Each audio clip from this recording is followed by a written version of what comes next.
enough. Hi, my name is Sam Johnson and I am a voice teacher. I'm going to be reacting to and analyzing one of my favorite musicals, The Nightman Cometh, from It's Always Sunny in Philadelphia. What is this strange feeling? I feel so strange inside. It's so strange but appealing. I feel good. So he started up in his head voice, and it was really light. It was almost disconnected, but it was still had a little bit of connection, which is how he was able to come back down to the low note and have it sound like it was one voice rather than that he was completely flipped and doing the high note in falsetto. What I really like about this show, actually, is that they're not trying very hard, and they're just having fun. And I think that just having fun the way that they are is allowing their voices to work in a really interesting ways, pretty healthy most of the time. Tiny boy, little boy, baby boy, I need you. Tiny boy, little boy, I want to touch you, boy. If you only knew what I'd do to you if I was that boy that's inside of you. And Dee is starting in a very disconnected place. The sound that she's using would not allow her to connect back to her low voice. The result is that it's pretty breathy because her vocal cords just aren't together very much. The way that she speaks actually has her vocal cords together a little bit more. So going from this really high vocal cords apart coordination, or vocal cords not coming together very much, to the low where they're coming together quite a bit, it's hard for her to bridge that. What we see from Dennis is that he's actually able to connect his vocal cords for his high notes a little bit without completely blasting his chest voice. Tiny boy, little boy, baby boy, I need you. Tiny boy, little boy, want to make love to you, boy. If you only knew what I'd do to you if I was that boy that's inside of you.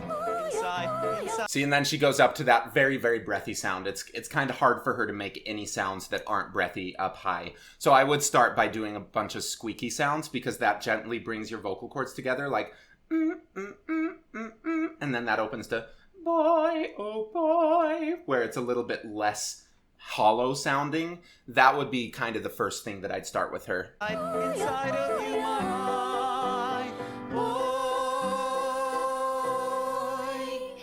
Oh boy. And then she comes back in with a very clear sound. So she was just using the sound for the high notes. I wish that she would sing her high notes more like how she just said, oh boy, the last time.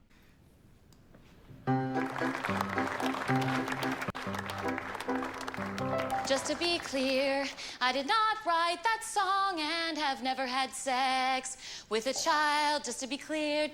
So with this one, we hear that she's actually singing it a little bit lower. It's not very, very high notes, but she has a breathy sound for this part also. I think that she's found that she can kind of connect to her high notes by just keeping it breathy all the way across her range. To be clear, What is happening? most men find me to be an 8 or 9 out of 10, and I am available to any interested men who'd like to get my number after the show. Yeah, I would mostly just make sure that she has consistent chord closure because her vowels are pretty good. It's just that there's a little bit of a let go, so it doesn't have nearly the continuity or legato that I think a better trained singer would have.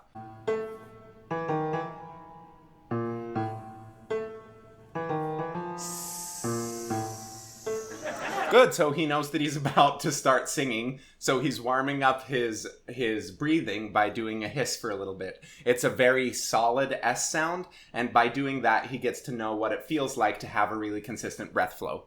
We're getting a lot of laughs. That's good. It's not good. This is not a comedy. Okay, no one's supposed to be laughing. You came at the right time. Is he sleeping? Yes. He's sleeping right over there. Just the way you like Good him. rhythm. Did you bring the toll? And then it kind of fell out. I don't know what that was about. I do really love this recording, though, because even though it's on TV, and most of the time when people record stuff for TV, they end up going into a studio and recording it and then lip-syncing it after. I don't think they are with this. I think most of this is the live sound. I could be wrong about that. I mean, I wasn't there, but it sounds like they're singing everything live. Stop laughing at me. You gotta pay the troll toll. If you want to get into that boy's hole, you gotta pay the troll toll to get in. You want the baby boy's hole, you gotta pay the troll toll. You gotta pay the troll toll to get in. So with this, we hear that he's mostly using chest voice. He's not letting very much come up. It's still pretty forward. It's not like he's trying to make it a really back sound. And because he is using this mostly as just a character voice, he's just speaking the words most of the time. He is actually getting to the notes well enough. It's just that he doesn't care. This is just speak singing, kind of. And it's speak shouting when he gets to the top of his register because chest voice doesn't work super, super high with it. Troll toll. What'd you say? Troll toll. Hey. Troll. You can hear where it turns over, actually. He starts by pulling up a little bit of weight, and then he kind of relaxes. It's still connected.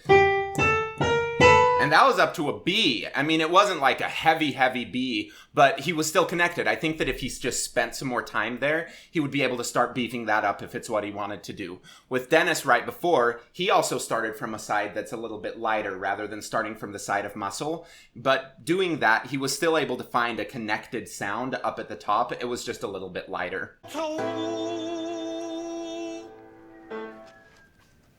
Here's your toll, troll. Your boy awaits. At last, the boy's soul is mine.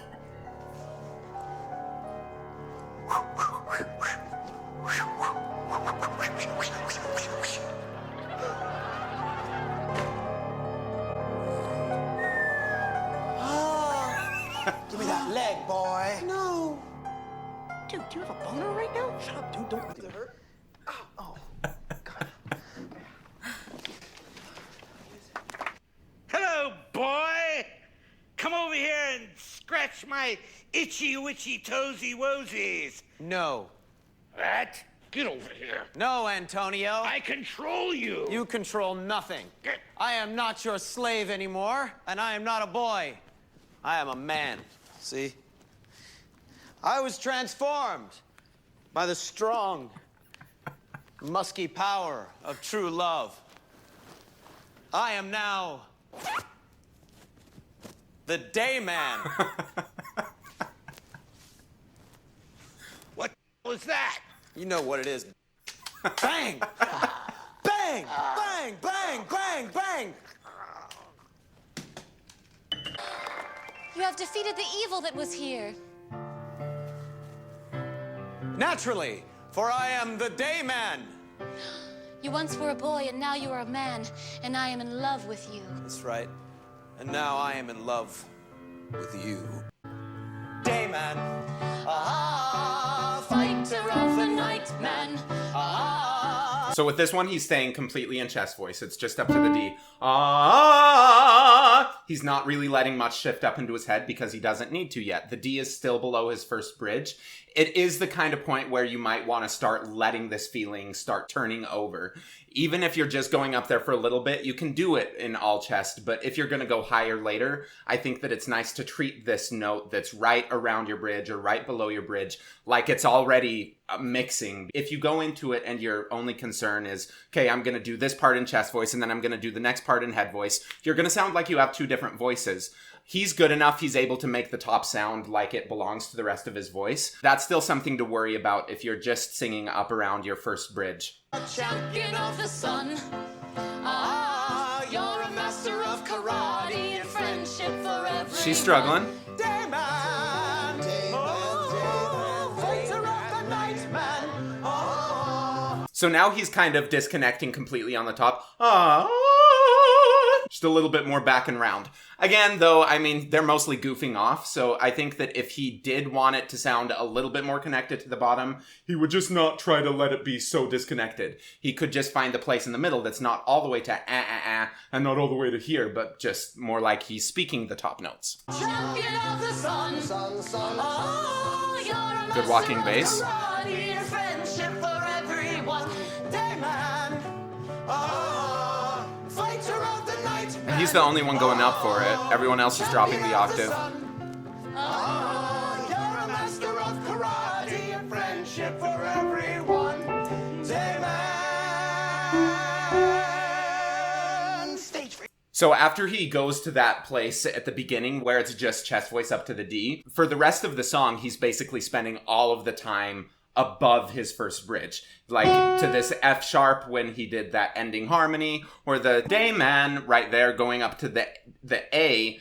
All of it is above his first bridge. So he has to handle it in a little bit of a different way, or else it's going to sound like he's just pulling chest voice up. He does have quite a bit of chest voice. I think that if he was able to thin out just a little more, he probably wouldn't start getting fatigued like I think he did a little bit, because he was just like reaching for that A for the beginning note of every phrase for a little bit, and that can become a little bit tiring. So I think that he's really on a good track to being able to sing this like super, super consistently and in a way that might be musically a little bit more preferred by some people. But then again, like, it doesn't matter. He was able to do this. I love it exactly how it is. I don't think he needs to change it, but if he wanted to improve, or if they wanted to improve their voices a little bit, I think that these might be some okay ways to start addressing that.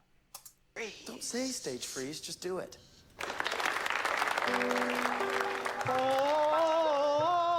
All flipped.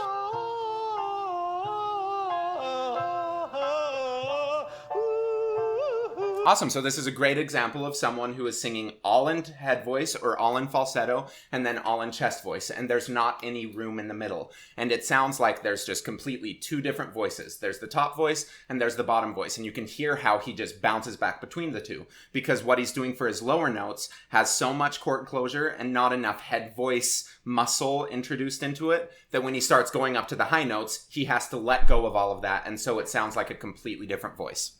I was that little boy, that little baby boy was me. That time he let it thin out a little bit more. It moved up into his head a little bit more. It wasn't fully pulled. So I think a huge part of him is just not letting go as he goes to the high notes and then keeping his vowels narrow enough that they help him hold on to that vowel as he goes high. I once was a boy, but now I am a man. And then it's flipped again. I fought the night and lived as day man. Now I'm here to ask for your hand. So if you want to marry man, will you marry me? And you can hear how often he has to breathe because he's letting so much air out whenever he flips up to the top. And he's keeping the volume pretty similar all the way through. So whenever he goes to that higher note, it just becomes super, super breathy. And then he's losing all of his air. But he's coming back. It's interesting. He comes back down and then it kind of grabs and he holds and then he goes and does some things okay and then he lets go of them. It's just super, super inconsistent. But that's part of the character.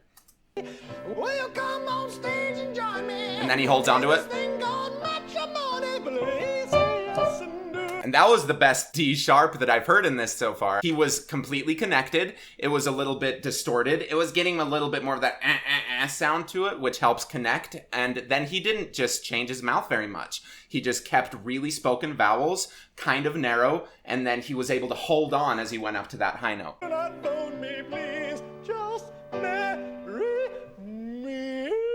And then his tongue is just all the way back. You can see his tongue is just pulled all the way back there. And that's how he's getting that sound. That kind of, this kind of sound is by pulling his tongue back, kind of consciously trying to raise his soft palate. It gives this really goofy sound. And then because it was right back to all of these other singing techniques that were not consistent across any of his phrases, it just sounds out of nowhere. And it's so cool. He's actually really versatile with his voice if he's doing all of these by choice. And I think that most of them have to be, because he's demonstrated that he can do it connected. And if you've been able to do that, it would be so quick to be able to polish up a voice like this. Like if he was coming into me and this was exactly how he was singing and he wasn't doing it on purpose and he wanted to become a better singer and he wanted to go sing pop voice or musical theater for a living or something, he would actually be a really nice starting place because he's matching pitch really well. He's letting this feeling move around. It's just he's not consistently doing anything. So it would start by just finding the things that are working well, holding on to them, and then letting go of some of the other habits that are not working as well for him. Thank you for watching. Please like and subscribe. Go share with your friends if you think that they learned something from this video. And go check out my description. I have links to my Patreon, to my Instagram, and to my website, vocalease.net, where you can go if you're interested in signing up for a voice lesson with me over Skype or FaceTime. Thank you.